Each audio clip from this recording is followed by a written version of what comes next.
Olá, amigos, sejam todos bem-vindos ao nosso canal, a esse momento onde nós nos unimos em um só pensamento, um só coração, debatendo as obras da codificação, no momento agora, na perspectiva da psicologia profunda, na perspectiva de Joana de Ângeles.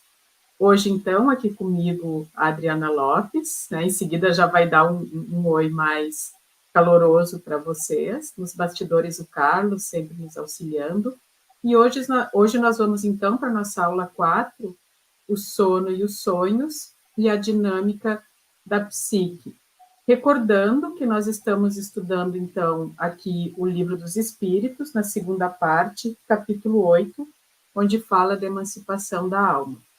Então, sejam todos bem-vindos. Agora a Adri também vai trazer um pouco da contribuição dela e assim a gente começa a nossa live. Olá, amigos. É uma alegria muito grande estarmos aqui para trabalharmos um tema tão profundo, né, Guadalupe, tão instigante, e que desde o início da antiguidade o homem já tenta entender o que são os sonhos, o que é o sono, que todas as noites nós temos ou perdemos o sono, enfim. E aí nós vemos em vários momentos Kardec trabalhando esse tema, né? Então, além desse capítulo que a Guadalupe comenta, né, da emancipação da alma, ele já trabalhou em vários momentos, por exemplo, na Revista Espírita, desde a 1868, na 1862, na 1866, 64, 67, 58, né? Ainda na 1865, onde ele fala de um tratado de sonhos. Então, Kardec se debruçou sobre o tema e o objetivo realmente desse nossa fala, desse nosso aprofundamento, é fazermos essa ponte, né, entre a codificação espírita e trazer as contribuições de Joana, ampliando, trazendo a dinâmica da psique também, que é esse plus, né, é onde ela vai trabalhar, né? Então, agora a gente vai estar começando, né, Carlos? Se você puder colocar para a gente, fazendo favor, isso. Quer colocar alguma coisa, Guadalupe, antes da gente começar? Quero colocar, assim, primeiro, né, explicar que eu estou aqui no Sul, então agora eu vi que a internet já ficou meio instável, né, então vocês vão ter que ter um pouco a mais de paciência conosco, né, e principalmente, assim, o quanto é bom a gente estudar esse assunto, que ao mesmo tempo que ele é leve, que ele está no imaginário de todos nós, então se estuda com um certo ar lúdico, né? Ele nos coloca em um lugar de extrema importância enquanto seres espirituais. A gente vai ver durante o encontro de hoje o quanto é importante nós entendermos mais sobre essa dinâmica que acontece durante o sono, durante o que são esses sonhos, né? Nem sempre a gente vai conseguir categorizar tão bem assim, mas a importância da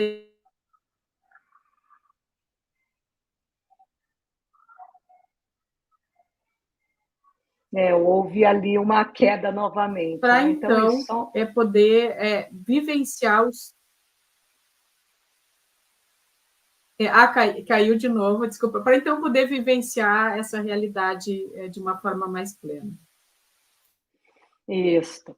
Então, nós vamos, até em situações como essa, né, Guadalupe, por exemplo, de uma questão coletiva, como a gente está vivenciando no Sul, muitas pessoas devem ter sonhado com isso, né? Porque a gente sabe que um evento coletivo, de certa forma, também é captado pela psique de algumas maneiras. Então, por isso que é bom a gente trazer o tema, trazer Kardec, que é a nossa base, atualizar com Joana, mas trazer para a nossa vida, né? E aí a gente começar a pensar, será que eu sonhei? Será que eu tive alguma coisa referente a isso, né? Então, hoje a gente vai trazer, então, os sonhos na visão espírita e a sua importância para o aprimoramento do ser. Podemos passar, então. Primeiro, a gente vai estar colocando, né, essa pergunta, o que é sonho, e falando mais o que é sono, mas da perspectiva médica, né? Então, o que seria o sono? O sono, então, é um estado fisiológico complexo que pode ser dividido em duas fases principais que se alteram. Seria o sono REM e o sono NREM. E aí nós vamos ver que o sono REM ele vai apresentar uma série de alterações fisiológicas, uma mudança na frequência cardíaca, uma mudança também nas questões respiratórias que se tornam mais elevadas, uma mudança na pressão arterial, no fluxo sanguíneo cerebral, e também ocorrem muitas atividades cerebrais. Então, esta é uma fase, né? O sono REM e o sono NREM, ele vai ser visto, ele vai ser comprovado por equipamentos, onde vai mensurar, né, temperatura, frequência cardíaca, frequência respiratória. E o sono REM, ele é responsável apenas por 25% do total, né, do sono do indivíduo, e é a fase em que ocorrem os sonhos. Então, quando a gente fala assim, essa noite eu dormi, mas eu não sonhei. E aí nós vamos ver justamente essa pergunta que Kardec fala a respeito da noite que nós não sonhamos, como que isso se dá, né? E aqui nós vemos que existe toda noite a presença do sono REM. Então, em tese, para a medicina, toda noite nós teríamos os episódios de sonho, porque toda noite nós temos esses 25% da atividade do sono é referente a esse estado profundo, onde propicia o sonho, que é aquele momento em que os olhos se movem, né? Então, se a gente olhar um bebê dormindo, a gente vai observar o movimento do globo ocular. Por isso que a sigla REM, ele significa isso, né? Rapid Movement Eyes, que seriam os movimentos rápidos dos olhos, onde vai propiciar toda essa atividade neurológica. Quer comentar alguma coisa, Guadalupe, dessa questão do sono REM? Sim, não lembro se tem no slide seguinte, se tiver eu vou adiantar, mas da importância dela, da importância dessa fase para nós, e o quanto se tem estudos vendo que a privação do sono REM causa inúmeros comprometimentos no ser, né? Trazendo exaustão, claro, psicose e outras questões do gênero, por não ter de trabalho também do ser espiritual. Então, nós estamos aqui juntando a medicina terrena com a medicina espiritual e trazendo essa importância. E algo que a gente vai elaborar mais, e que eu acho interessante, a gente achou interessante trazer essa parte aqui, né, como início, é porque muitas pessoas dizem que não sonham, né? Então, a gente pode não lembrar dos sonhos, mas nós sonhamos, né? Isso já está muito provado, porque a onda, né, na polissonografia, a onda muda, então todas as alterações fisiológicas no sono REM, né? Então, isso já se tem muito provado que a gente sonha, né? Aí tem vários motivos pelos quais a gente vai lembrar mais ou menos, que alguns a gente vai falar aqui. Ótimo, então podemos passar o slide, e agora a gente vai estar olhando o NREM. Então, se o REM é a fase do sono que ele propicia o sonho, N quer dizer negação. Então, é lógico que seria a fase do sono onde não há a presença de sonhos, não há presença onírica. E ele representa 75% do sono de uma pessoa. É considerado, então, um sono fisiologicamente tranquilo, uma baixa frequência cardíaca e respiratória, né? E aí vai tendo um aumento da atividade parasimpática e ocorrem alterações nos níveis de consciência. Então, o exemplo que a gente dá é que nesse estágio 4, porque existem vários estágios, 1, 2, 3, 4, o 4 seria um estado onde o indivíduo vai atingir um estado profundo de relaxamento, alheio às coisas que acontecem ao seu redor. Então, muitas vezes acontece um barulho enorme e a pessoa não acorda, porque ela está nesse nível 4, então ela está num estado muito profundo, de uma consciência muito alterada, muito aprofundada, né? Então, ela não percebe esse mundo que nos cerca. E o exemplo também do estágio 1 é que seria o sono leve, onde há, então, um período de transição entre o estado de sono e de vigília. Às vezes, nesse estado, a gente ainda conversa com a pessoa, mas já está sonhando, né? Então, seria esse estado do ele-rei. Desse estado, você quer falar alguma coisa, Guadalupe, para a gente ver dessa área médica mesmo, a importância, né, desses 75% de sono que nós vivenciamos toda noite? Aproveitando, trazer também, André Luiz, para o fato de que nós necessitamos desse período de sono, não só para esse refazimento psíquico, e que no final das contas é para o refazimento psíquico, já que somos, né, consciência imortal, mas para toda a estrutura celular do corpo que nos abriga. Então, até para conseguirmos nos expressar em plenitude enquanto seres espirituais, a gente precisa desse repouso. E nós vemos, quando a gente lê ali no Livro dos Espíritos, até a questão dos espíritos mais, não necessariamente de luz, né, mas mais depurados, o quanto é importante esse período de refazimento deles, quando eles têm essa interface conosco aqui encarnados, porque para eles também é difícil, assim como é para nós.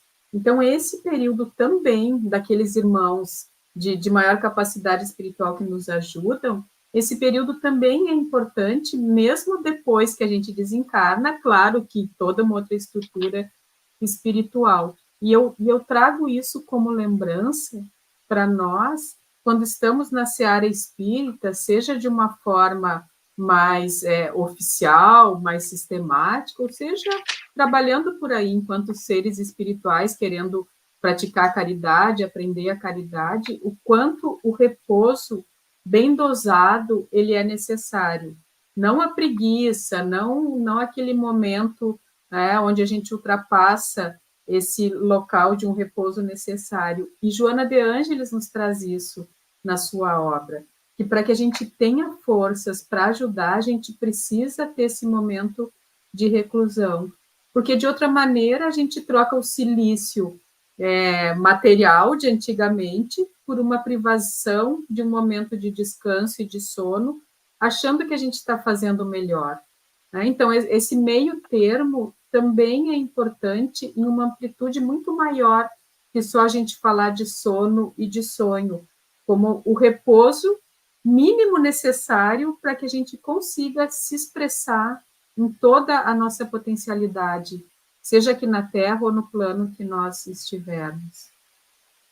E o interessante, né, Guadalupe, que dentro disso que você está colocando, a gente viu, né, nesse aprofundamento que fizemos de André Luiz, que num determinado momento do livro Nosso Lar, André sonha no nosso lar, né? Então, veja, ele teve no mundo, no nosso lar, ele dormiu, então ele teve o momento do sono, e aí ele sonha com a sua mãe, percebe? Então, olha que bonito, né? Então, mesmo a espiritualidade, André, como esse grande estudo de caso, ele nos traz particularidades tão profundas que a gente tem que ter olhos para ver, né? Então, isso que a gente está estudando, que Kardec trouxe antes mesmo de Freud, né? Porque aqui a gente está falando de Kardec no final do século XIX. E aí o livro dos sonhos de Freud foi trazido em 1900. Então, veja, antes de Kardec ele já traz, e nós temos na história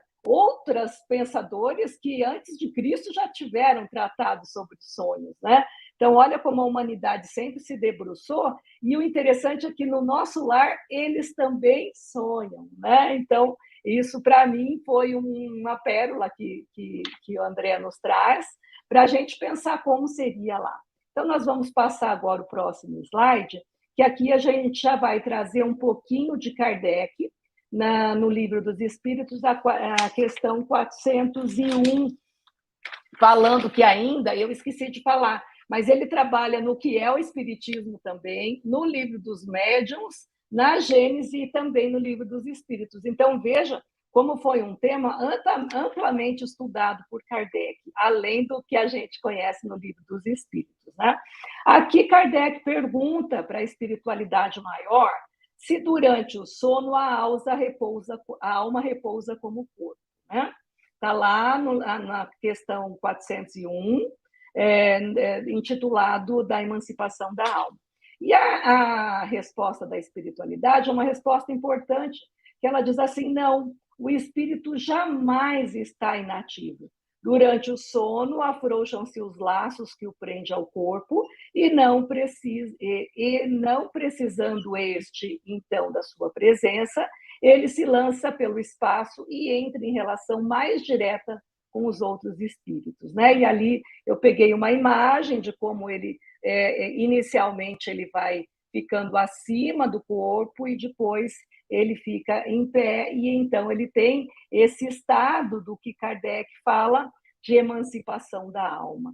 E o quanto esse estado de emancipação da alma é importante até para que os espíritos aceitem a reencarnação, porque é um estado que ele vai trabalhar a partir de agora, que ele dá esse nome, né, de emancipação, ou seja, é o momento em que ele sai um pouquinho e vai respirar na espiritualidade algo maior do que essa vida terrena. Podemos passar. E é aquela questão, né? Vai libertando a alma conforme também o grau de consciência, não que diz, né? Mas o grau devido. Então, isso também é algo para que a gente tenha em mente quando nós estamos nesse movimento de autodescobrimento, né? Para onde eu quero ir, né? Qual é meu grau de consciência? Porque muitas vezes a gente acaba colocando a culpa no sonho de questões que são do nosso mundo interno, né? Sem ter aquela humildade, aquela tranquilidade de, não, vou olhar mais de perto, por que isso aconteceu, né? Qual é a minha parte nisso tudo? Não com culpa, mas também não com projeção. Então, aí a gente já vai criando essa consciência que pensa sobre si mesmo e por que foi para lá, né? E o que aconteceu? Como é que eu posso mudar isso? Então, acho que são coisas que a gente pode ir elaborando como um pensamento conjunto. E o interessante é que aqui, na Gênese, capítulo 14 e 15, Kardec conceitua esse termo emancipação da alma. Então, ele aparece lá como um título do capítulo no Livro dos Espíritos, mas ele vai conceituar em A Gênese. Então, ele vai dizer que chama-se emancipação da alma o desprendimento do espírito encarnado, possibilitando-lhe afastar-se momentaneamente do corpo físico que anima. Essa emancipação da alma é fenômeno que pode ocorrer em várias situações ou circunstâncias da vida humana, entre elas o sonho. Ou seja, não é exclusivo do sono. Às vezes você está sentado numa viagem e, de repente, né, você desdobra e começa a visualizar outras coisas e você está num momento de emancipação da alma. Então, não é exclusivo do sono, mas é no sono que nós vamos ter a prova, que o próprio Kardec pergunta como a gente pode comprovar isso, e a gente antecipa que é exatamente pelo sonho. Então, o sonho é a prova dessa emancipação, é a prova que o espírito não está inativo, ele está sempre buscando a atividade, ele está sempre no trabalho. Podemos passar? Pode ir completando, tá, Guadalupe? Se você achar necessário, fica à vontade para estar completando. Aqui, na Gênese ainda, no item 23, Kardec vai dizer assim, ó, embora durante a vida o espírito se encontre preso ao corpo pelo perispírito, E aí a gente viu todo aquele estudo que Kardec faz sobre o perispírito, as propriedades do perispírito, né? Que ele tem cor, que ele tem expansibilidade, que ele tem cheiro, né? Ele também tem a função de unir, né, esse espírito à matéria e modelar a matéria segundo esse espírito, né? Então, ele pelo perispírito e não se acha tão escravizado a ponto de não poder alongar a cadeia que o prende e transportar-se a um ponto distante, seja na Terra ou no espaço. Só a contragosto, o espírito permanece ligado ao corpo porque a sua vida normal é de liberdade, ao passo que a vida corpórea é a da gleba do servo preso, a do servo preso à gleba. E aqui eu trouxe, curiosamente, uma imagem da alquimia para a gente ver que, intuitivamente, bem antes de Cristo, as pessoas já trabalhavam esses conceitos de forma intuitiva. Aqui, nessa imagem alquímica do século XVIII, então, é bem após, né, Cristo, mas a gente vê em todas as épocas imagens que comprovam essa teoria que Kardec traz. E aqui é interessante porque simbolicamente representa, então, essa ave aqui, né, representando o espírito, essa corrente é como se fosse esse perispírito que liga esse espírito a uma matéria, e a matéria que os alquimistas escolhem é um pequeno ratinho, né? Então, esse rato, esse corpo tão imperfeito, tão insignificante, tendo essa propriedade de prender essa águia que está querendo alçar voo. E é exatamente a liberdade parcial que o espírito tem, preso ao corpo pelo perispírito. Então, olha que linda uma imagem que não tem nada a ver com o espiritismo, que está lá na alquimia, mas que retrata exatamente esse pensamento, não só de Kardec, mas da resposta que nos é dado pelos espíritos, né? Queria trazer junto a questão 402, do capítulo 8, então, da Emancipação da Alma, que a pergunta é como podemos julgar da liberdade do espírito durante o sono? E tem uma resposta bem complexa e muito interessante, claro, mas aí, lá pelas tantas, então, vem essa parte. O que fazemos quando dormimos? O que são os sonhos? E aí vem aqui a resposta, né? O sono liberta a alma parcialmente do corpo, como nós estamos falando aqui. Quando dorme, isso que eu achei interessante compartilhar, quando dorme, o homem se acha por algum tempo no estado em que fica permanentemente depois que morre. Né? Então, isso também é algo para a gente pensar, né? Aquela questão que Emmanuel nos traz, digas-me o que tu pensas, eu te direi com quem andas, se repete aqui. É claro que nós vamos ter sonhos mais conturbados, que nós temos toda uma questão do dia a dia fazendo parte disso, até depois sobre essa diferença de sonhos, tem uma pergunta e resposta lá do Refletindo a Alma, que eu quero ver se eu consigo trazer aqui, mas o fato é que nós podemos ter uma ideia de por onde nós andamos justamente através dos sonhos também, né? Como são nossos sonhos? E claro que isso, gente, apesar de sempre nós não é categórico, então não é uma coisa assim. A gente pode lembrar do sonho do Jung, né? Que sonhou, achou que estivesse psicotizando, e no final era um sonho premonitório sobre algo que vinha, não tinha a ver com o mundo interno dele, não tinha a ver com a encarnação, com ele estar vivenciando aquilo, e sim um sonho premonitório. Então, as coisas não são estáticas, mas de uma maneira geral, como um exercício de trabalhar o simbolismo do sonho, é sempre interessante que a gente se olhe a partir do que sonha, sem categorizar, né, com aquela mente aberta, mas entendendo que diz um pouco da nossa realidade psíquica, sim. E o interessante, Guadalupe, né, que a Joana Isso aí, traz o capítulo.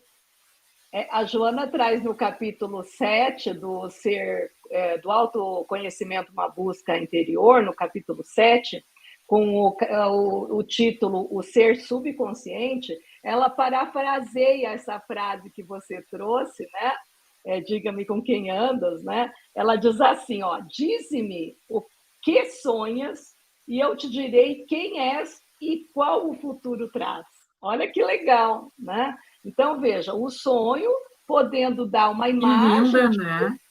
lindíssima, né? Então, ela pode dar uma imagem de quem eu sou, ou seja, como eu estou nesse momento, tanto espiritual, como a minha posição egóica, como que o ego está se relacionando com esse mundo interno, com o mundo externo. E, de certa forma, a questão do futuro, a gente vai ver aí, como você falou do sonho premonitório do próprio Jung, que quando a gente dorme, a gente acessa um outro tempo, que é o que a gente chama do tempo eônico, que é o tempo onde passado, presente e futuro estão misturados. Então, nesse momento, o ego, o eu, pode acessar algo do futuro, que é isso que eu falei, né? Às vezes, algumas pessoas aí do Sul sonharam com essa questão coletiva, assim como Jung sonha com a Segunda Guerra Mundial, achando que estava psicotizando, e não, ele estava captando um evento coletivo exatamente por isso, né? Porque o ego pode mergulhar nesse inconsciente e trazer algo do futuro, assim como algo do passado, e assim como outras posturas que a gente vai trabalhando aqui. Então, olha que lindo isso tudo, né? Então, gostei dessa paráfrase aí da Joana, né? Que diga-me o que sonhas, que é o que te direis. Quem és e o que futuro traz. Muito legal essa visão da Joana, ampliando essa questão de Kardec para aqueles que falam que a Joana não né, que ela está querendo criar um movimento à parte, de forma alguma. Ela é um espírito que participou da codificação e ela está aí trabalhando para que hoje a gente possa trazer o espiritismo para as nossas vidas, de fato, vivenciarmos no dia a dia, inclusive todas as noites nos nossos sonhos, né? Poder olhar para ele. No próximo slide, pode passar, Carlos, faz favor, a gente vai aprofundar um pouco essa questão que a Guadalupe traz, né? Que é a 402, só respondendo, né? Como poder julgar a liberdade do espírito durante o sono, que é exatamente aquilo que eu já tinha dito, que é pelos sonhos, né? Que quando o corpo repousa, o espírito tem mais faculdade, porque ele pode se lembrar do passado, que é isso que eu falei, porque ele adentra numa parte do inconsciente, onde passado, presente e futuro estão ali mesclados, estão misturados, e algumas vezes ele prevê o futuro, né? Adquire uma potencialidade e pode colocar-se em comunicação com os demais espíritos desse ou de qualquer outro mundo. Olha que interessante essas respostas que Kardec recebe, né? Podemos passar, porque o restante praticamente foi trabalhado na questão da Guadalupe. Nesse também dá para passar, porque é aquilo, né? Que fala que o homem fica permanentemente num estado como ele fica depois da morte. Então, a gente já pode passar esse também, que seria quando ele fala isso. Agora, a 402 ainda, que a gente vai trabalhar... Porque nessa primeira parte, então, ele fala assim, que quando a gente sonha, a gente pode ter com os espíritos superiores e ter instrução, ou, aí a segunda parte, as pessoas podem ir a mundos inferiores à Terra, onde chamam as velhas afeições ou em busca de gozos, quiçás mais baixos, do que os que aqui tanto se deleitam. Vão beber doutrinas ainda mais vis, tanto mais ignóbeis e funestas do que as que professam entre vós. Então, é isso. De acordo com o nosso grau de desenvolvimento intelectual, moral e de nível de consciência, a gente vai ter com os iguais, né? Então, se eu tenho um nível, posso ir conversar com pessoas já mais evoluídas, ou eu posso ficar ainda preso a paixões ainda tão grosseiras. Eu me lembro uma vez que o Gasparetto, ele deu uma entrevista, por isso que eu estou dizendo que foi dada uma entrevista na televisão, onde ele dizia que ele sonhava, onde ele ia a outros planetas e ele tinha relações sexuais que o orgasmo durava dias. E aí imagina o Jô Soares entrevistando como ele usou da sátira, né, para trabalhar uma questão tão profunda, se a gente conseguisse olhar com os olhos de ver, para a gente ver exatamente isso, né? Então ele ia com a liberdade da emancipação da alma, ele tinha questões ainda mais nobres, tendo uma vivência de uma sexualidade quase assim em questões de orgias, né? Em planetas ainda inferiores aos da Terra. Então, olha como é legal a gente poder olhar e ouvir esses relatos que vêm comprovar o que os espíritos falam. Né? Então, isso foi muito interessante. Alguma questão, Bárbara?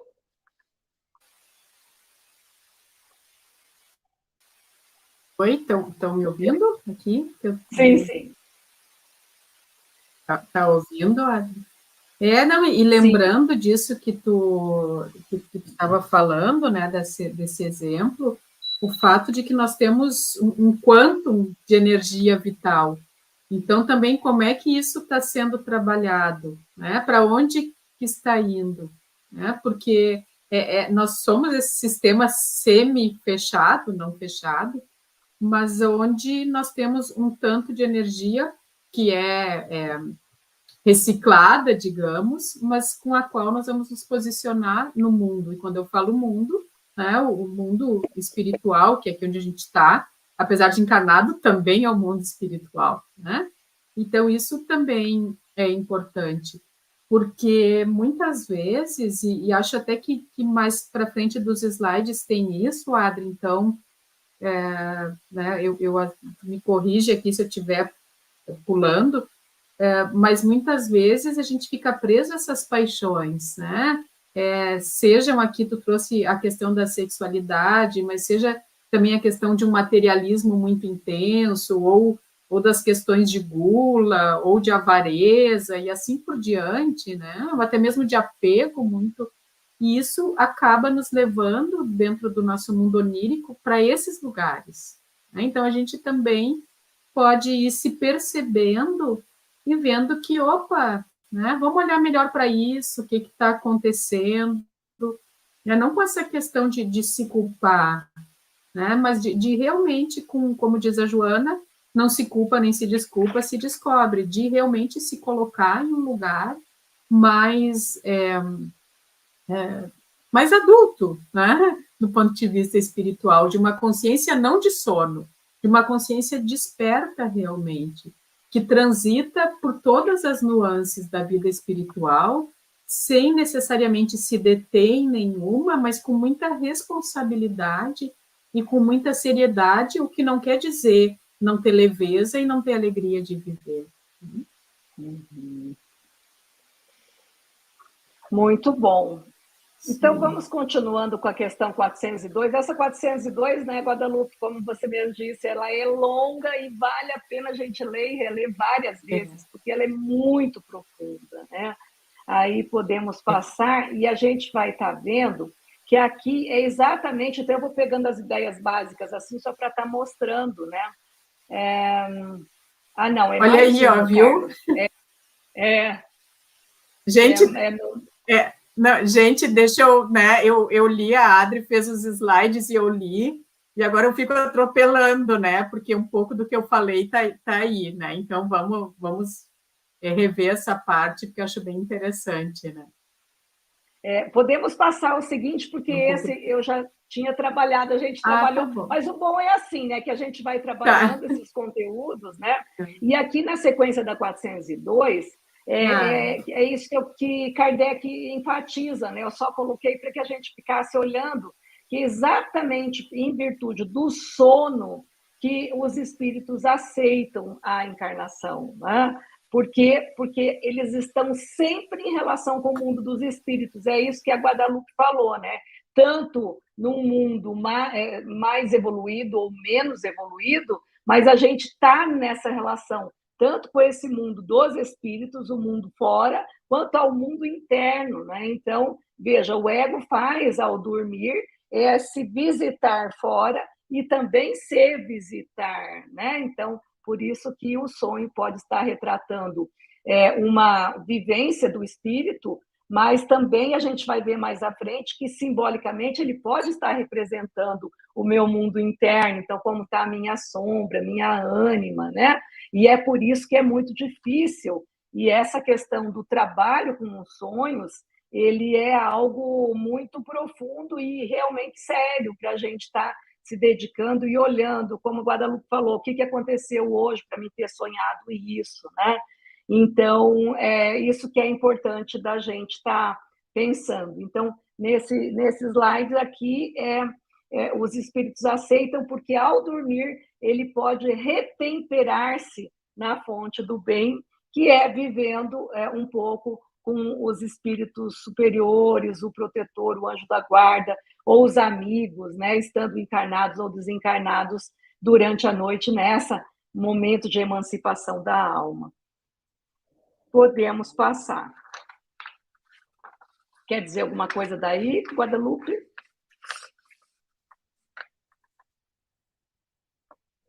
Podemos ver, então, nesse, que o sonho, ele é a lembrança do que o espírito viu durante o sono, mas é aquilo que eu gostaria de dizer para vocês, que nem sempre ela é uma lembrança literal, não é?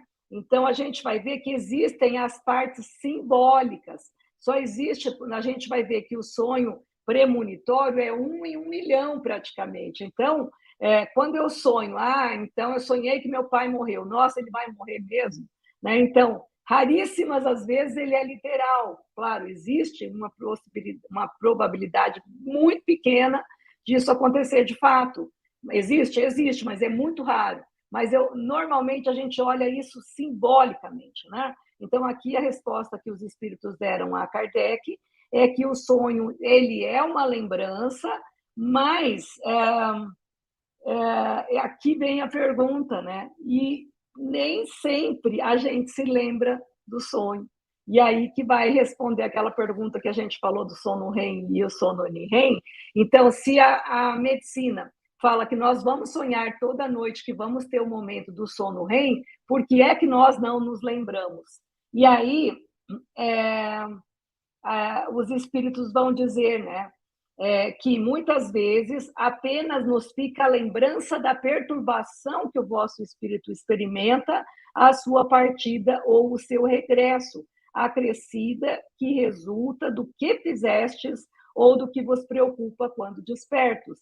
A não ser assim, como explicarias os sonhos absurdos que tanto os sábios quanto as mais humildes e simples criaturas têm, acontece que os maus espíritos se aproveitam dos espíritos para atormentar as almas fracas e pusilânimes, né? Então, às vezes nós não nos lembramos dessa atividade onírica, mas o inconsciente registra.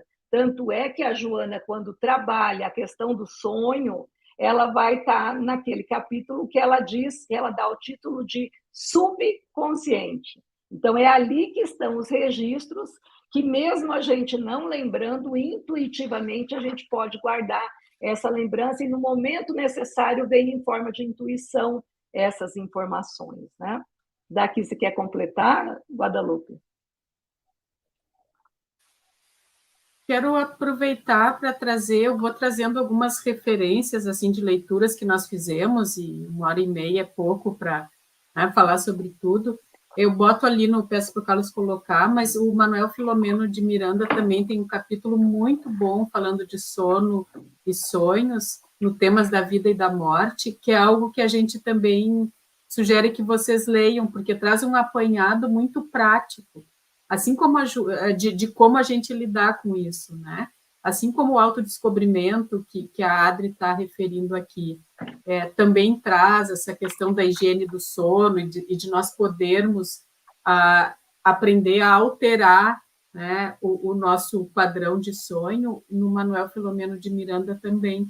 Então, aproveito, assim, né, para referir esses dois capítulos pequenininhos, o da Joana, que a gente está falando aqui, do Manuel Filomeno, como guias, assim, para uma parte prática, né? Porque essa parte do Livro dos Espíritos está muito boa, né? Muito boa, e ela nos traz, assim, a consciência, né? E essas outras duas trazem a consciência e aquelas dicas que a gente acaba sempre gostando e precisando, né? Adri, não sei como é que tu vê isso, se tu tem alguma outra, algum outro que te vem à mente agora, mas esses... eu tenho mais um, olha, eu pergunto, eu mesmo respondo.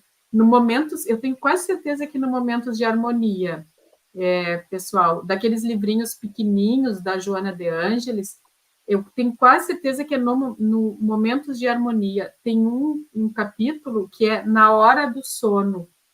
Eu gosto de ler e reler, porque é muito bom para a higiene do sono também, que vai ser importante para a gente colocar em prática o que está vendo aqui, né?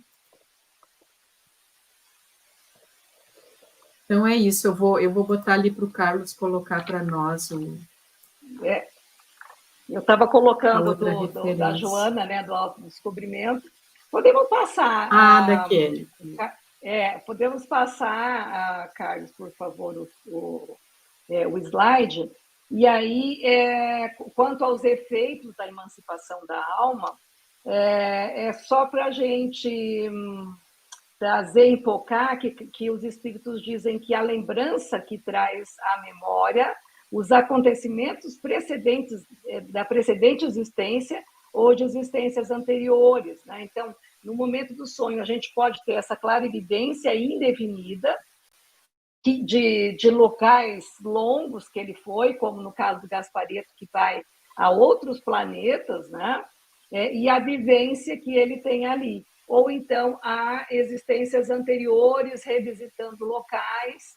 Então, é essa emancipação, então, é essa liberdade de ir ao passado, voltar ao futuro, porque o mundo dos espíritos, né, ou o mundo eônico, segundo os gregos, é essa mistura de passado, presente e futuro.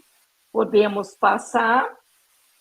E aqui, de novo, né, Kardec perguntando se é necessário um sono completo para a emancipação da alma, e os espíritos dizendo que não, que às vezes qualquer momento de torpor esse espírito pode se emancipar. E aí a gente vê muito, né, Guadalupe, nos casos de casas espíritas, num trabalho mediúnico, onde às vezes o espírito está lá na UTI, né, o corpo está lá na UTI, a pessoa internada, e o espírito se desdobra da UTI e ele vem e se comunica no trabalho mediúnico, né?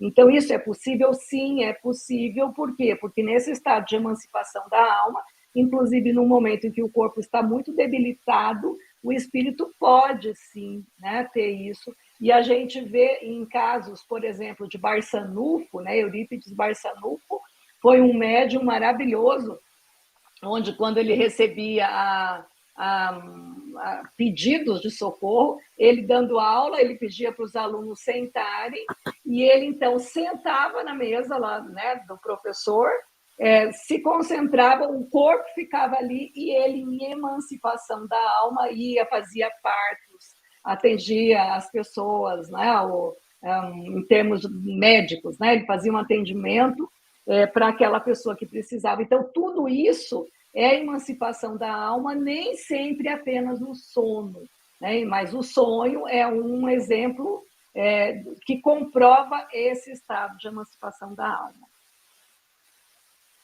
E aqui podemos passar a próxima, que eu quero deixar já chegar na parte da psicologia, esse é o último. Uhum. Pode completar, Guada. Certo. Enquanto a gente vai seguindo, eu vejo que está recidivando aqui no chat, dentro do que eu consigo acompanhar, essa questão do sono, dos sonhos e dos medicamentos, das medicações, né? Tanto Então, assim, a gente, claro que é uma pergunta que vai ser respondida de uma forma bem geral, mas é importante que tenham essa visão. Se o medicamento ele é bem indicado, é necessário usar, né? Então, isso é a primeira coisa. A questão de medicamentos psicoativos que agem na estrutura cerebral dos neurotransmissores, ela sempre é o abuso, né? Então, seja algum transtorno, alguma questão que precise, seja depressão, transtorno do humor, seja um episódio de uma insônia que não se está conseguindo de outra forma debelar, as medicações, elas têm sim o seu local, tá? Tem a sua serventia e estão aí para que sejam usadas sem abuso. Isso é importante, quando bem indicada, ela deve ser usada, ok? Isso não quer dizer que elas não interfiram na estrutura do sono, elas interferem. Interferir não quer dizer que seja negativo, isso é muito relativo e vai de caso a caso. Quando é bem indicada, ela deve ser usada e ela vai, inclusive, proporcionar que a pessoa tenha uma outra qualidade de sono e uma outra qualidade de vida psíquica, tá? Então, se interfere na estrutura do sono, sim. Se isso é negativo, bom, depende, né? Depende muito, tá? Então, não é porque interfere que não é uma coisa positiva e a gente tem que ver caso a caso, tá? Queria fazer esse parênteses, né? Mas Então, mesmo vamos assim, né, voltando. Guadalupe, a gente vê que muitas pessoas que fazem uso de medicamentos, mesmo assim, tem atividade onírica, né? Não vai Não, suprimir totalmente, né? tem, Então, só colocando isso. Não, importante, Adri, assim, tem, e quando se usa, muitas vezes vamos usar antidepressivo ou medicações para transtorno de ansiedade, que são duas questões muito prevalentes entre nós, eles no início vão causar uma alteração que vai dar, sim, muito desconforto, um sono agitado, um sono ruim, coisas assim, mas passado esse período de adaptação, eles vão trazer muitos benefícios, muitos, né? Então, não é que a pessoa vai deixar de sonhar, né? Não vamos ser ingênuos de achar que não muda a estrutura, né? Muda, mas não necessariamente é ruim. E no início desses tratamentos, pode ser muito desconfortável, mas passa, né? Então, é importante o que tu trouxe, Adri, senão, né, realmente, acho que é bem importante. E até por isso precisa mudar, né? Porque a pessoa está tão mal Sim. que não dorme, não tem qualidade de vida nenhuma. Então, precisa segurar um pouquinho e aí sim a pessoa começa a reaprender, né? A lidar com esse mundo onírico, claro, com esse mundo interno. Né? E tem um efeito muito positivo. A única questão que eu também gosto de ressaltar é como se diz, nem tanto o céu, nem tanto a terra, é o abuso, né? Então... Exato. E aqui, só para a gente fechar, antes de ir para a psicologia, uma questão importante que Kardec pergunta ainda na 412 é se pode essa atividade do espírito durante o repouso ou sono corporal fatigar o corpo. Sabe aquilo que a gente acorda assim e fala, meu Deus, hoje eu acordei mais cansado do que antes de dormir. Então, só por aí a gente responde a pergunta, mas por quê, né? Então, a resposta os espíritos dão pode, pois, que o espírito se haja preso ao corpo qual balão cativo ao poste, assim como as sacutiduras do balão abalam o poste, a atividade do espírito reage sobre o corpo e pode castigar, né? Fatigá-lo. E aí essa imagem de novo do alquimista, imagina um ratinho segurando essa ave 5 vezes maior que ele, às vezes até mais, né? Então, claro que esse movimento, essa reverberação do espírito vai, de certa forma, trazer para ele uma reação e muitas vezes ele vai se sentir fatigado por esse movimento todo, mas nem por isso não foi positivo, né? Então, assim como a medicação, não quer dizer que é positivo ou negativo, mas esse corpo vai sofrer a reação dessa liberdade parcial do espírito. Podemos passar, então. E aí a gente chega na psicologia, né? Enfim, Freud, então, em 1900, publica a interpretação do sono e sonhos, onde não é que ele cria o inconsciente, não. Ele cria a forma, o método de se chegar ao inconsciente, que é exatamente a interpretação dos sonhos. Então, esse método de acesso ao inconsciente, a análise dos sonhos para Freud também é um método, né? Além do que a gente vê aqui, só que para Freud, o sonho é a realização de um desejo inconsciente. Então, se eu sonho que eu estou dirigindo, em tese, nessa teoria original, ela queria dizer que o meu desejo é dirigir alguma coisa, minha empresa, meu carro, minha casa, minha família, enfim.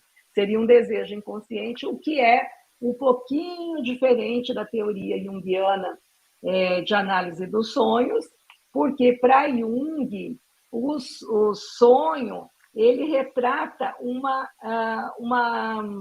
verdade implacável, né? Então, ali ele vai mostrar a posição desse ego, a ilusão que esse ego sofre, essas fantasias desenfreadas que ele vive, a forma que ele vive, as recordações, os planos, as antecipações e até as visões telepáticas, porque o próprio Jung teve várias visões telepáticas, ou sonho premonitório, onde ele estudou e ele viveu. E aqui eu coloco do lado, né, a psicologia espírita, que a Joana diz, né, que os arquivos do inconsciente coletivo e pessoal, frutos de encarnações passadas e atual, afloram durante o sono como uma lembrança para a libertação de conflitos que nos afligem. Né? Então, vimos a visão de Freud, a visão de Jung, e aí a visão da psicologia espírita, porque tanto Freud quanto Jung foram cientistas, né? Então, eles não trabalharam a questão do mundo dos espíritos, porque eles estavam vendo pelo viés da ciência. Não quer dizer que o próprio Jung aceite ou não, acredite ou não, mas a gente dá o viés da ciência. E aí, segundo Joana, ela amplia, mostrando que estão nesses arquivos do inconsciente, tanto o inconsciente pessoal quanto coletivo, estes arquivos que a gente pode acessar por essa via dos sonhos. Daí alguma questão, Guadalupe? Não, vamos passando. Vamos passando, né? Porque o tempo está indo. A gente vai falar rapidamente agora dos tipos de sonhos, que são 7. Por isso que é difícil a gente entender o que a gente sonha. Porque eles podem ser produzidos por estímulos fisiológicos, pode ser exclusivamente psíquico, que é o que a psicologia se atém, pode ser o sonho de desdobramento, que a gente já viu aqui, que Kardec coloca, os sonhos premonitórios, que a gente já pôde falar um pouquinho, os sonhos mediúnicos, o sonho de existência passada e os desagradáveis ou pesadelo. E aí a gente vai falar rapidamente um pouquinho só de cada, para a gente poder ter tempo de responder algumas questões, né? Não sei se já tem mais alguma questão ali. Aqui o Otávio pergunta, podem tecer... desculpa, pode falar, Guadalupe. Não, essa aí do Otávio, eu acredito que a gente tenha respondido, né, por cima. Ele perguntou, podem tecer considerações se a diferença na análise dos sonhos na visão espírita e na visão de Jung e Freud. Então, era um pouco que tu estava trazendo, né? E aí, não sei se tu quer trazer alguma coisa a mais sobre a pergunta do Otávio, ou quer seguir adiante, Adri? Eu acho que podemos seguir, que aí a gente vai complementando, né? Mas as diferenças assim mais acentuadas eu coloquei bem resumidamente, né? Porque, veja, o livro do Freud é enorme, né? O trabalho do Jung também, e aí a Joana, né? Então, mas seria isso, né? Para Freud seria a realização de um desejo inconsciente, para Jung o sonho é o que é, e para a psicologia analítica, né? Para a psicologia espírita, ele traz esses acesso aos arquivos, não só pessoal, quanto do inconsciente coletivo, do espírito e da sociedade, porque por exemplo, num caso desse de uma inundação, numa região inteirinha, né, com certeza houveram sonhos que retrataram, que pode ter retratado essa vivência coletiva. Podemos passar, Carlos. O sincronicamente, a sincronicidade correndo aqui, porque o Otávio Mandrá perguntou e passou e tu passou o slide, bem interessante. E o Jung tem também os livros dele do seminário dos sonhos de crianças, e tem também dos sonhos, né? E tem pelo menos 3 obras que ele fala mais, 3 capítulos, 3 livros das obras completas que ele fala mais sobre isso, né? Então, realmente é muito interessante. A pergunta da Jéssica, em que ponto se aproximam os conceitos de emancipação da alma e transe mediúnico? Aí eu acho que a gente pode ir trazendo aqui as considerações. Não sei se tu quer comentar alguma coisa já a partir de agora, né, Adri? Mas trazendo as considerações e tentando tecer um pouco a respeito disso, né? Porque até se são atravessadas uma questão pela outra, mas não necessariamente a mesma coisa, né? Isso. Eu acho que a gente pode ir passando e aí a gente vai arrematando, né, com essa questão, para a gente conseguir vencer todos os 7 tipos, né? Pessoal, chega assim, quem está nos ouvindo, quando a gente começa a ver que tem meia hora, né, a gente começa a querer, né? Vamos ver se a gente vê um pouco mais. Vamos lá. Isso. Vamos lá, Carlos. Pode passar, Carlos. Nós vamos ver agora os estímulos, os sonhos induzidos por estímulos fisiológicos. É isso, como o próprio nome já diz, é aquilo que o corpo precisa.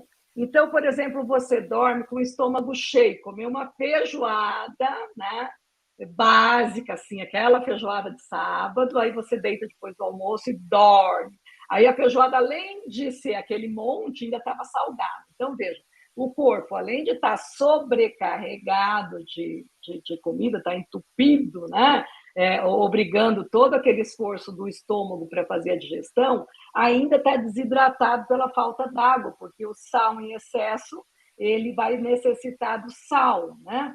Então, aí o que acontece? Esse problema de estômago cheio, ele vai refletir nesse problema orgânico, vai dominar esse espírito, a mente do sonhador, e mesmo o espírito estando fora do corpo físico, inerte, ele também fica inconsciente dessa situação e fica de forma similar ao corpo. Aí, então, ele estando com sede, ele sonha, até eu coloquei uma imagem, assim, brincando, que ele sonha que está bebendo água, né? Baldes d'água, porque ele está desidratado, o corpo precisa de água, né? Então, ele sonha que está bebendo água, ou se ele está com a bexiga cheia, ele sonha que está procurando um vaso sanitário, um banheiro, está sempre ocupado, eu brinco, que bom que está ocupado, senão a pessoa podia fazer xixi na cama, né? Então, veja, é um sonho fisiológico. E aqui eu peguei no Mecanismos da Mediunidade, capítulo 21, diz assim, André Luiz, experimenta de igual modo os resultados dos próprios abusos por ele mesmo ou a inquietude dos órgãos que desrespeitam. Então, reflete um desrespeito ao corpo físico e a psique vai ser retratada no momento do sonho, mostrando esse abuso, né? Então, esse é muito simples. É só a gente acordar e lembrar o que eu comi antes. Nossa, comi uma feijoada enorme, super salgada, ou tomei 3 garrafas de vinho e aí eu estou desidratada. Então, olha que legal a gente ver que sim, os estímulos fisiológicos induzem a tipos de sonho.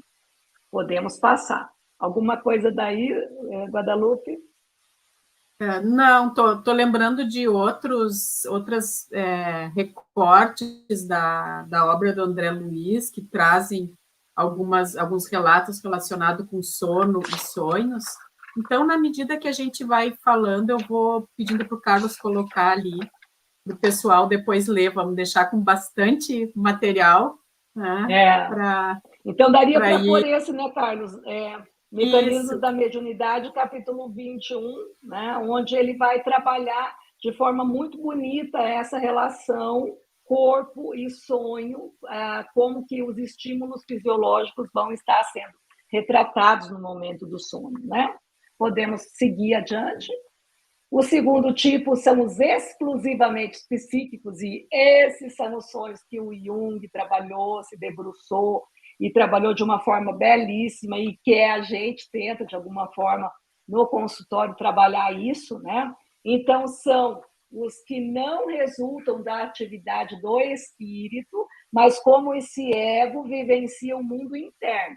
Então, os que a maioria que Kardec explica é do ego para esse mundo dos espíritos, para esse mundo, né, fora o corpo, esse mundo espiritual, com o desdobramento, a emancipação para fora, e o exclusivamente psíquico é esse ego voltando a consciência para o mundo interno. Então, ele está indo numa emancipação da alma, mas para dentro, né? Não tem aquele programa do Marlon vai para dentro, mais ou menos isso, né? Então, ele faz esse movimento interno e ele não resulta dessa atividade do espírito, mas constitui dessa imersão de conteúdos do inconsciente pessoal ou coletivo, que traz a questão de promover o processo da individuação, né? Então, se a gente olhar nos sonhos o movimento da sombra, como está essa relação com a questão da persona, qual é a posição desse ego diante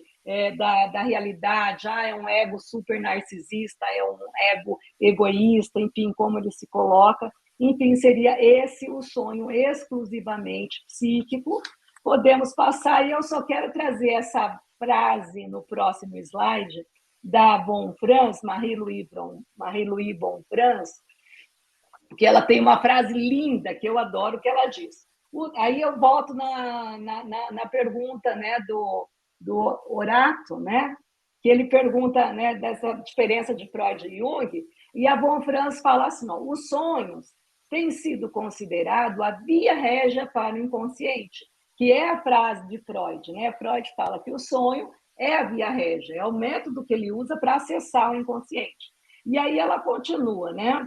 Jung viaja por essa via e trouxe consigo o mapa da psique humana, porque por meio desse contato com o mundo interno, por meio nos livros negros e no livro vermelho, a gente vê como ele fazia, né, essa incursão para esse mundo interno, incursão porque é um mergulho nas suas próprias estruturas, por meio da análise dos sonhos, das suas fantasias, e ele foi tecendo, olha que lindo, né? Todo esse mapa, a estrutura da psique e a dinâmica da psique, por isso que a gente fala, né? O nosso tema de hoje é os sonhos e a dinâmica da psique. Então, a estrutura é essa, né? O ego é o centro da consciência, que tem a persona, que é o único organoide consciente. O self é o centro e a totalidade desse inconsciente pessoal e coletivo, mas ao mesmo tempo é o centro da própria psique. Aí temos a sombra, ânimos e ânima. Esse seria o mapa da psique humana, mas aí nós temos uma dinâmica, isso não é parado, né? E a dinâmica é o próprio sonho. Então, muito lindo, que aí a gente vai vendo a diferença das abordagens, né? Podemos passar, não sei se a Guadalupe quer ampliar um pouquinho. Podemos passando já, e lembrando que ali muitos vão ser exclusivamente ou isto ou aquilo, mas que também muitos vão ser as duas coisas, né? Vão entrelaçar. Então, é claro que aqui a gente está trazendo de uma forma didática e precisa ser assim, senão fica uma conversa sem pé nem cabeça, mas é importante que, até como a Adriana está trazendo, essa dinâmica da psique, a palavra dinâmica traz bem também como é que funciona o nosso mundo onírico, porque muitos deles vão se entrelaçar, né? Questões psíquicas e questões espirituais, então uma não invalida a outra, né? Então isso também é interessante que a gente veja, e muitas vezes lá prospectando lá na frente, nós vamos sim poder dizer esse sonho, ele era espiritual, e talvez não tivesse tanta questão psíquica, né, de complexo, sombra, esse era espiritual. Mas isso lá depois de um tempo, como foi o do Jung, que é um sonho muito importante, que ele, só depois que rompeu a guerra, é que ele pôde ter a certeza do que estava acontecendo. Então, essa dinâmica do nosso inconsciente também é importante que a gente entenda, para que a gente não fique categorizando e colocando em caixinha muitas coisas que são maiores do que nós. Que a gente use como um exercício de autoconhecimento, de relação com a vida, mas que a gente entenda que tem um tanto que a gente não entende. Né, Adri? Não sei como é que tu pensa isso, mas eu sempre fico com essa... Por isso que o próprio Hillman fala, fica com a imagem, né? A imagem, a interpretação, ela fecha, ela corta, ela reduz, né? Ela é reducionista. Que a gente fique com o sonho, né? Fique com ele em nós, um dia ele vai ser uma coisa, outro dia ele vai ser outra, ele faz parte de nós, né? Mas também existe uma parte de nós que é um mistério que a gente ainda está por conhecer. Então, esse acolhimento da imagem, mas, ao mesmo tempo, esse respeito, né, de entender que nem tudo a gente sabe, mas que a gente pode ir aprendendo, me parece que é importante nesse mundo tão bonito do sonho. Tem duas coisas importantes nesse slide que eu gostaria de enfocar, que seria assim, de qualquer forma, para Jung, o sonho é uma autorregulação da psique, que de alguma forma ele mostra algo que a gente não está vendo. Então, isso é importante. Então, eu sonhei com uma coisa maluca, tá? Mas tem uma finalidade. Então, eu preciso olhar para isso e sem olhar, né? Sem julgar, né? É tão maluco que eu não vou nem prestar atenção. Não, ele é autorregulador. Então, ele está tentando me mostrar algo. Então, tentar olhar, desenhar. Se eu não sei, eu desenho, eu tento escrever, eu tento fazer de alguma forma me relacionar com essa história. E se eu não entendo nada, eu deixo ele ali. Daqui a pouco eu revisito ele relendo. Né? Mas ele ele tem uma finalidade psíquica. Ele tem início, meio e fim. Tem uns que não tem pé nem cabeça, mas ele tem uma estrutura onde ele traz os personagens, ele traz uma lisis, né, que seria essa final, esse desfecho, e essa lisis é muito importante, mas ele tem o principal, é uma linguagem simbólica. Não adianta eu querer olhar para o sonho como eu olho para uma receita de bolo. Coloque 2 xícaras de farinha. Não é isso. O que seriam 2, né, simbolicamente falando? O que seria essa farinha? É farinha do quê? Em relação ao quê? Então, eu preciso olhar uma linguagem simbólica. Assim como a Joana está nos ensinando a olhar para as parábolas de forma simbólica, eu também preciso olhar para o meu sonho como estes pãezinhos quentes a cada manhã, que vem com uma linguagem metafórica, uma linguagem simbólica, a nos convidar a nos revisitar partes que a gente está esquecendo. Né? Então, isso que é lindo para mim na análise dos sonhos, e por isso que eu adoro muito estudar isso, porque eu sou apaixonada por essas imagens. Né? Eu sonhei com tal pessoa. O que essa pessoa é para mim? Nossa, é uma pessoa que, para mim, ela é fofoqueira, ela é isso, ela é aquele outro. Então, olha o meu aspecto fofoqueiro, olha o meu aspecto, né? Veja, então, o que é essa pessoa para mim? Não quer dizer que ela seja isso, mas eu acho isso dela. Então, estou falando de algo meu, não estou falando da pessoa. Né? Então, simbolicamente, podemos passar também. Quer colocar alguma coisa disso?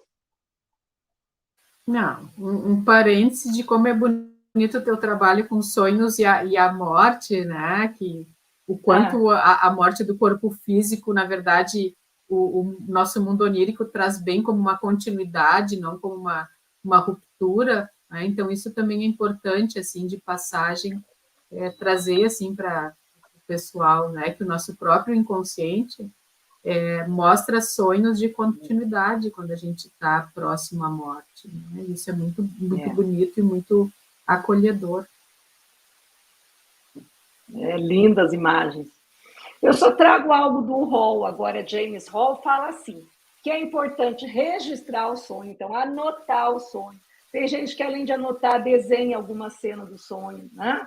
Aí eu vou ampliar com as minhas associações pessoais, o que eu acho de cada personagem, culturais e arquetípicas, né?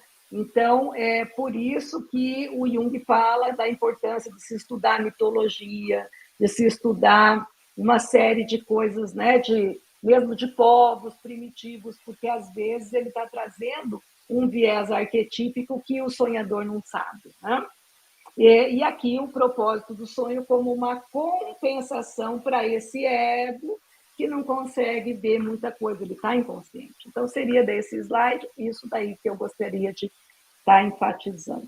E o outro seria que ele está a serviço da individuação, né? Então, aí a gente termina. Pode passar, Carlos, o próximo, que ele vai falar dessa questão do processo de individuação, de como encontrar sentido, mas já vamos para o terceiro nível, porque o tempo, né? O tempo ele se esvai, e eu quero passar pelo menos um pouquinho no terceiro nível, pode passar o próximo slide, que são os sonhos de desdobramento, que é aquilo que a gente já viu do todo o trabalho de Kardec, que o espírito se desliga do corpo e interage com esse meio ambiente espiritual e os seres que estão ali, e guarda a recordação. Então, seria isso o sonho de desdobramento. Podemos passar adiante.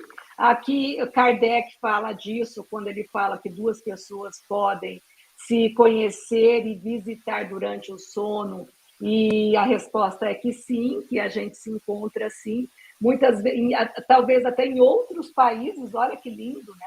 E fazer um trabalho a longa distância. Então, seria esse o exemplo que o próprio Kardec traz desse nível 3. Podemos ir para o 4, que é o premonitório, que é aquilo que a gente falou do Jung, que ele sonhou, né, com a Segunda Guerra Mundial, quando ele via aqueles corpos num mar de sangue, e a Europa se transformou mesmo na Segunda Guerra, né? Então, são sonhos em que o sonhador entra em contato com acontecimentos futuros que ocorrerão ou com ele, ou com outras pessoas, ou com a própria coletividade, que é a questão do Jung e a guerra, né? E aí eu só quero colocar aqui um adendo, que é o tempo linear, que é o tempo do ego, o tempo da consciência. Ele cede o lugar ao tempo da eternidade, que é o tempo de passado, presente e futuro, que estão juntos, e o ego, então, pode captar. Seria essa a explicação do sonho premonitório. Pode passar. No próximo slide só vai dar o exemplo do José, né, pai de Jesus, que foi avisado por um anjo em um sonho para que ele fugisse do Egito com a criança que nasceu. E aí podemos passar um outro e já vamos para o quinto, pode passar mais um, que são os sonhos mediúnicos, né, que é o quinto tipo de sonho, que nessa categoria existe a interferência direta dos espíritos encarnados. É aquilo que eu posso encontrar alguém desencarnado e eu, então, vou interagir com ele. E o exemplo que a gente dá é quando a mãe do Jung estava bem mal, ele sonha com o pai dele. E o pai dele chega e ele todo feliz, ai, que saudade, pai, eu estou trabalhando em tal coisa. E o pai não quer nem saber. O pai fala, não, você tem que me dar rapidinho como que é a psicologia dos relacionamentos. E aí o Jung confessa que fica assim meio tímido, né? Meio chateado, porque o pai não quis nem ouvir o que ele tinha a dizer. E aí ele fala algumas coisas da psicologia dos relacionamentos, e aí ele acorda com isso, mas que sonho maluco, por que isso tudo? E logo em seguida a mãe desencarna, né? Logo, dias depois. Aí ele pensa, olha só, ele veio, né? Ele queria saber, porque ela estava voltando, ele teria que se relacionar com essa esposa, né? Então, veja, Jung não fala que acredita em vida após a morte, mas esse sonho está lá no Memórias, Sonhos e Reflexões, como, para mim, uma prova de que realmente o pai veio, né, num sonho mediúnico, e ele quer saber como ele lidaria com esse fenômeno da volta da esposa para o mundo espiritual. E no próximo slide, ele só isso, a maneira de diferenciar é que quando você sonha com um espírito desencarnado, vai ficar algo muito real. Diferente daquilo, nossa, eu sonhei com uma pessoa assim, assim, assim, não. Nesse sonho mediúnico, a pessoa me abraça e fica o calor do abraço, né? Então, veja, existem provas concretas de que você teve um encontro, né? Então, essa é a maior diferenciação que a gente tem. Podemos passar. Aqui vai falar do livro do livro dos Espíritos, mas podemos passar para o sexto, que é o de vida passada. No de vidas passadas, o sonhador revive fatos ocorridos em outras encarnações, né? Tais sonhos podem ser objetivo ou truncado, dependendo se expressam claramente episódios em recordação, sem deixar qualquer margem de dúvida sobre esses eventos do passado. Então, assim, você vai sonhar com... Aí as pessoas estão usando roupa diferente, as casas são diferentes, também não é difícil da gente localizar pelo local. Era uma roupa diferente, essas pessoas eram todas diferentes, então não é tão difícil da gente estar localizando um sonho de vida passada. E o sétimo é o sonho desagradável, que é o pesadelo, que aqui vai ter dois tipos. Vai ter o psíquico e o de origem espiritual. Traduzindo, o pesadelo, ele pode ser baseado naquele segundo tipo, de ser uma vivência com sombra, né? Então, quando eu sonho com essa estrutura, ela é carregada de coisa reprimida, então ela vem com uma intensidade, né, cobrando a vida não vivida, então aí traz uma carga muito grande de sentimento, de sensação, de emoção, para que a gente trabalhe isso no consultório, mas também podemos passar, Carlos, né, o primeiro, pode passar, isso. Se a gente olhar aqui a imagem, né, às vezes a pessoa sonha que tem uma casa, a minha casa está sendo invadida por ladrões. Então, aqui entra aquilo que a Guadalupe falou de muito legal, que pode estar entrelaçado. Então, além de estar trabalhando questões psíquicas da sombra, que quer ser, né, a vida não vivida, então, questões do meu mundo interno está assaltando a minha casa mental, mas também pode ter o segundo tipo, pode passar, que é a questão da origem espiritual, que é o assédio desses espíritos, né? E aí a gente vê que espiritualmente, se a pessoa está com um caso, né, de obsessão, ela vai sofrer o assédio e a perseguição desse espírito, e às vezes ele aparece como esse ladrão invadindo a casa, né? Então, nesse caso, ele está muito interligado os psíquicos do mundo de origem espiritual, e o Divaldo, né, ele nos assevera que nos momentos da emancipação da alma ou do desdobramento pelo sonho, é muito possível que os espíritos obsessores venham inibir o nosso sono, e aí, né, Guadalupe, a importância da medicação, né? Eu já vi uma psiquiatra espírita explicando que, nesse caso, a medicação ajuda porque ela tira a pessoa da sintonia daquele espírito. Então, olha a importância também da medicação, que ela faz a pessoa sair da sintonia que estava e, com isso, ele consegue sair dessa perseguição espiritual, inclusive manifesta no sonho, né? Então, a medicação, quando colocada de maneira adequada, a dificuldade é essa, né? Então, tem que passar por um profissional, tem que ser bem indicada, tem que ser feito um diagnóstico direitinho, e aí sim a medicação é muito importante. E, inclusive, eu não sabia disso, mas essa profissional espírita disse da importância nos quadros de obsessão, né?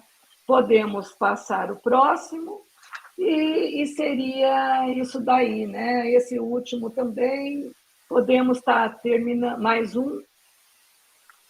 O Divaldo vai falar da preparação para o sono, mas, além dele, a Joana ainda fala, lá naquele capítulo 7 do ser, do autoconhecimento, dessa importância que é aquilo que a Guadalupe falou, né? De, antes de dormir, fixar ideias agradáveis, positivas, visualizando o que se quer sonhar. Olha que interessante, para que isso, né? Aí ela explica que esse planejamento do sono por meio dessa autossugestão, ela vai dissolver ira, amargura, ressentimento, e ela vai falar da grande importância da prece para poder fazer uma mudança no padrão e de conduta mental, trazendo a pessoa para um equilíbrio. Então, olha, nós temos que ser ativos até no nosso sonhar. Se eu estou tendo muito pesadelo, eu posso fazer esse trabalho que está lá no capítulo 7, de como fazer essa reprogramação, mudando a minha atitude mental, né? E só para encerrar, uma frase do Jung para a gente olhar, né? Olha ele dizendo: tive o primeiro sonho de que me lembro, e que, por assim dizer, me ocupou durante toda a vida. Eu tinha, então, 3 ou 4 anos. Imagina, gente, uma criança de 3 ou 4 anos ter um sonho e ter a capacidade de perceber que esse sonho é tão importante que ele se ocupa durante a sua vida inteira. E ele foi quem ele foi graças a esse sonho, né? Então, essa frase, para mim, eu me arrepio quando eu leio, né? Estou aqui toda arrepiada, porque é muito lindo a gente ver a grandiosidade desse espírito Jung, né?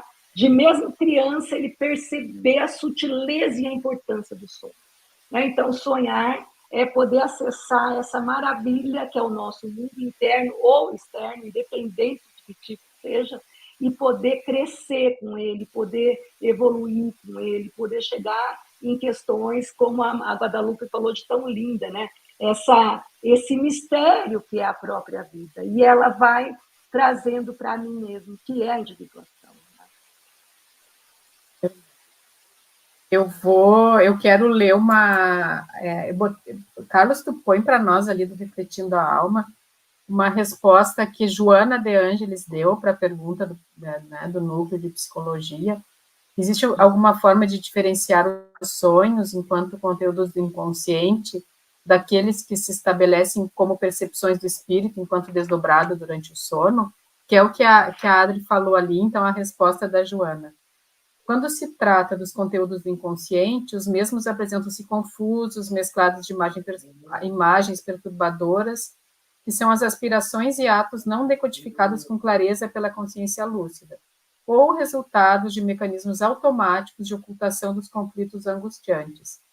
Quando ocorre o desdobramento, em que é o espírito que experiencia a ocorrência, a sua nitidez e qualidade são tão reais que se fixam na lembrança as cores e os detalhes que fazem parte do acontecimento. Nesse caso, expressam-se lógicos os diálogos com outros espíritos, ricos de informações e percepções psíquicas, que se transformam em premonição, retrocognição, vivência da realidade. Então, fica aí também a referência dessas questões para quem quiser ler, né? Enquanto a gente finaliza aqui, eu vou tomar liberdade, separei alguns, como eu falei para vocês, algumas partes do André Luiz, algumas de tantas, e aí o Carlos também vai botar para quem quiser ler mais algumas passagens sobre sonos e sonhos, né? E porque é um assunto que realmente a gente se encanta, né, Adri? Então, não sei se tu quer trazer alguma outra coisa antes da gente finalizar. Não, pode trazer. Eu só queria trazer aqui essa questão do Otávio, que ele pergunta, né? Será que faltou no processo da individuação de Jung aceitar o significado de espírito como Kardec considera? Eu acho que ele aceitou, só que ele deu o nome de self, né? Então, quando ele coloca self, ele está falando do espírito milenar. Para mim, ele só deu o nome que a ciência aceitar. Mas eu acho que ele chegou na aceitação do espírito, porque a mãe dele era espírita, né? A mãe do Jung era espírita, e ele vivenciava, inclusive, mesas, né, mediúnicas, enfim. Então, eu acho, isso é a Adriana falando, não sei o que a Guadalupe pensa. E também, assim, se a gente vê depois que a família do Jung liberou, né, os materiais que estão sendo publicados, e ainda tem, a gente sabe pelo Sonu Shamdasani, que tem o dobro do que tinha, o que já tinha impresso, sendo liberado. Então, a gente vê ali um Jung que, pelas cartas e pelo resto do material, que na Philemon Foundation, naquele site, a gente consegue também acompanhar alguma coisa, nem tudo traduzido, que ele, do ponto de vista pessoal, ele tinha, né, toda essa, vamos dizer, ele sabia, né, eu não gosto de usar a palavra crença, né, mas ele, do ponto de vista pessoal, ele tinha toda essa relação, assim, com a espiritualidade muito clara, né, então ele tinha esse aceite enquanto self, só não na comunidade científica, por ser daí de outro lugar, né, onde a gente tem que ter muito cuidado, né? Então, gente, Adri, quer falar mais alguma coisa antes de eu fazer Não. aqui o fechamento? Pode fazer. A vontade da gente é ficar, né? Ficar falando aí, porque é um assunto muito interessante. Então, gente, o que, né, a gente quer, assim, primeiramente, é agradecer a todos a presença e o prestígio desse momento que nos é tão caro, que a gente faz com tanto carinho, assim, para compartilhar vocês um pouco do que a gente estuda e tenta usar na nossa vida, né, nós enquanto seres individuais e enquanto núcleo. E também, nesse momento, né, agradecer a oportunidade, eu, enquanto mais do Sul aqui, de poder estar aqui com vocês, nesse momento em que o Rio Grande do Sul passa por uma fase bem complicada, né, mesmo que sabendo que nós somos espíritos imortais, né, a dor, ela chega e a gente compadece aqui com os nossos irmãos. Então, até não tenho muito jeito assim para falar sobre isso, porque realmente faltam palavras, né, para transmitir assim a situação de muitos irmãos aqui no momento, né?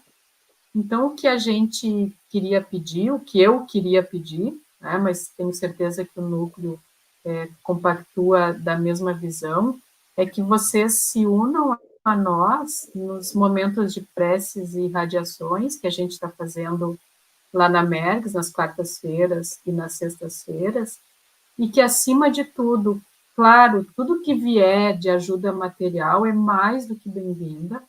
Nós, aqui para o nosso estado, nós sabemos que o nosso estado não é o único com problemas, a gente está vendo lá na China também, né, coisas muito tristes acontecendo assim como a gente sabe que o mundo todo ele está em um momento de transição, que para muitos é muito doloroso, mas a gente pede que nas preces de vocês, nas irradiações de vocês, o Rio Grande do Sul seja colocado com muito carinho, porque realmente as pessoas aqui estão precisando, né? Auxílio material também, mas para que essa atmosfera de desespero, de desesperança, de falta de sentimento de acolhimento seja rompida por uma onda enorme de amor, que é o que a gente pode agora dar, junto com a ajuda que cada um está dando, eu tenho certeza.